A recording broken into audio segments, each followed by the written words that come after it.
Bismillahirrahmanirrahim. Assalamu alaikum students. I am Bushra Guzar and presenting my lecture number 7, class 4, science factor unit number 10, and the topic is the tilting earth. This is your book title page, students, and now our topic is the tilting earth. As well as spinning on its axis, earth tilts. जब अर्थ जो है ये अपने axis पर spin करती है तो ये थोड़ा सा टिल्ट हो जाती है, एक साइड पर झुक जाती है। तो अब आपको ये देखें डायग्राम में नज़र आएगा कि अर्थ इस तरह नहीं है, ये थोड़ा सा टिल्ट हुई हुई है, इसे हम कहते हैं टिल्ट होना। देखें हर जगह पे अर्थ की जो आपको फॉर्म नज़र आ रही है वो सीधी नहीं है, वो इस तरह टिल्ट हुई हुई है, यानी एक साइड पर झुकी हुई है। इसको कहते हैं tilting. As well as spinning on its axis, जब अर्थ अपने एक्सिस पर स्पिन करती है, रोटेट करती है, ये टिल्ट हो जाती है, एक साइड पर झुक जाती है। This means that some parts of the earth are positioned closer to the sun at certain times of the year. इसका क्या मतलब हुआ कि जब ज़मीन टिल्ट करती है तो उसके कुछ हिस्से जो हैं उस सन के बहुत ज़्यादा क्लोज़र हो जाते हैं बाज़ औक़ात में साल के, देन द अदर पार्ट बाकी हिस्सों के मुकाबले में, and further away from the sun at other times of the year, और बाज़ औक़ात साल के दूसरे हिस्से में वो ज़्यादा फर्दर अवे दूर हो जाती है। That is how we get the season. इस तरह हमें सीज़न मिलते हैं या हमारे जो अर्थ है उस पर सीज़न कॉज करते हैं। क्या है? As well as spinning on its axis, earth जब स्पिन करती है अपने एक्सिस पर, आपको पता है ना एक्सिस क्या है? एक इमेजिनरी लाइन है जो नॉर्थ और साउथ पोल में से गुजर रही है, उसे हम उसका एक्सिस कहते हैं। और जब अर्थ अपने ही एक्सिस पर स्पिन करती है, इट टिल्ट्स, ये क्या करती है? झुक जाती है एक साइड पर, जैसे मैंने आपको बताया नीचे पे डायग्राम में भी देखें एक साइड पे झुकी हुई है। इसे यूँ होना चाहिए ना, मगर ये थोड़ी सी झुकी हुई है। This mean that some parts of the earth are positioned closer to the sun at certain times of the year. साल के कुछ हिस्सों में ज़मीन के कुछ हिस्से सूरज के ज़्यादा करीब होते हैं और जबकि कुछ हिस्से ज़्यादा दूर होते हैं from the sun at other time of the year.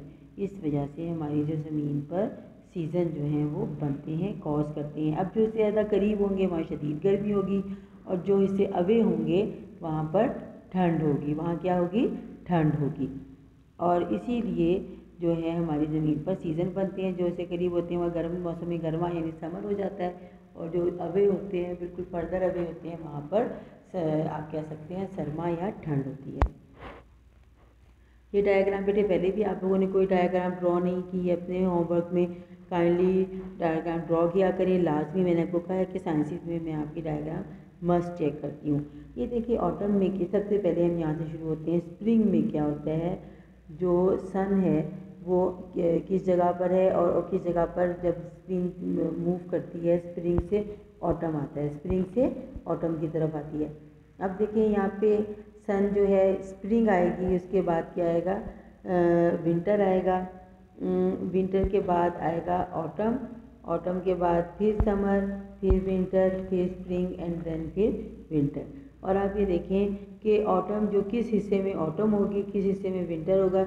यहाँ पर ऑटम होगी और यहाँ स्प्रिंग होगी। इस ज़मीन के इस हिस्से पर स्प्रिंग होगी और यहाँ पर विंटर होगा और यहाँ पर ऑटम आ जाएगा ज़मीन का जो हिस्सा। अब देखिए ये नीचे वाला हिस्सा है, ये वाला हिस्सा डायरेक्ट सन से वो ले रहा है, हीट ले रहा है, ये वाला हिस्सा नहीं ले रहा, तो यहाँ पर विंटर होगी। और इस वाले पोर्शन में यहाँ पर ऑटम होगा और यहाँ पर स्प्रिंग होगी और यहाँ पर फिर देखिए ये समर है और इधर ये विंटर होगा। इसे प्रॉपर आपने अच्छी तरह लर्न करना है कि जो हिस्से सूरज के करीब हो जाते हैं वहाँ वो ज़्यादा हीट रिसीव करते हैं और वहाँ पर समर होगी, और जो इसे डायरेक्ट रिसीव नहीं करते वो बैक साइड पे चले जाते हैं, वहाँ पर विंटर होगी या सूरज से अवे होंगी। During their winter the earth poles get no sunlight at all. जो हमारे पोल्स देखें भी इस साइड पर टिल्ट हुई हुई है, इधर तो बिल्कुल भी नहीं आएगी, इस साइड पे लाइट आ रही है, इधर बिल्कुल भी लाइट नहीं आ रही है, यहाँ पर बिल्कुल भी लाइट नहीं है। तो ये हिस्से पे समझिए कि 6 मंथ जो है या कुछ टाइम ज़्यादा या कम यहाँ पर रात ही होगी और यहाँ पे लगातार 6 मंथ दिन होगा। इसी तरह यहाँ पे दिन होगा और यहाँ पर रात, क्योंकि ये दूर हैं, ये सूरज से बिल्कुल परे हैं।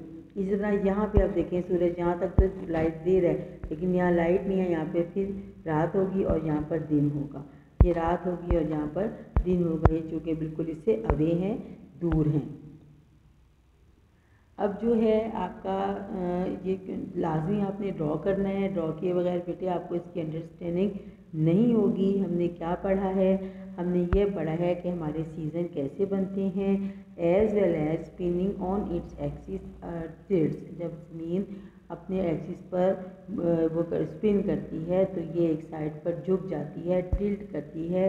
इसका मतलब है कि ज़मीन के कुछ हिस्से सन के ज़्यादा करीब होते हैं पूरे साल और कुछ हिस्से सन से दूर हो जाती हैं साल के कुछ हिस्से के लिए, कुछ टाइम के लिए। इस तरह सीज़न बनते हैं। लाजमी आपने ये क्वेश्चन अंडरस्टैंड करके लर्न करना है। डायग्राम मस्ट एज जरूर बनाइएगा और इसे लेबल भी करिएगा। स्पिनिंग की जो डायरेक्शन है वो भी शो करिएगा। उसके बाद आपका क्वेश्चन आता है कि how we get day and night, हमें दिन और रात कैसे मिलते हैं। Spinning movement that give us night and day, spinning movement की वजह से हमें, यानी स्पिनिंग मूवमेंट किसकी है, of earth, that give us night and days की वजह से दिन और रात बनते हैं। नेक्स्ट क्वेश्चन है वेयर स्पिनिंग इज़ फास्ट। ये हमारा लास्ट लेक्चर नंबर 6 था कि हमारा जो इक्वेटर है वो बहुत तेज़ी से स्पिन करता है, जबकि जो नॉर्थ और साउथ पोल पर हैं लोग वो मूव ही नहीं कर रहे होते। नेक्स्ट क्वेश्चन है कि how are the season cause, season कैसे बनते हैं। Explain with the help of diagram, ये जो डायग्राम मैं आपको समझा रही थी जिस पर स्प्रिंग, ऑटम, विंटर, समर लिखा हुआ था, वो आपने लाजमी ड्रॉ करनी है। आंसर क्या है जो हमने आज पढ़ा वही है। Season are caused by the tilts of earth, ज़मीन के एक तिरछा होने की वजह से सीज़न बनते हैं।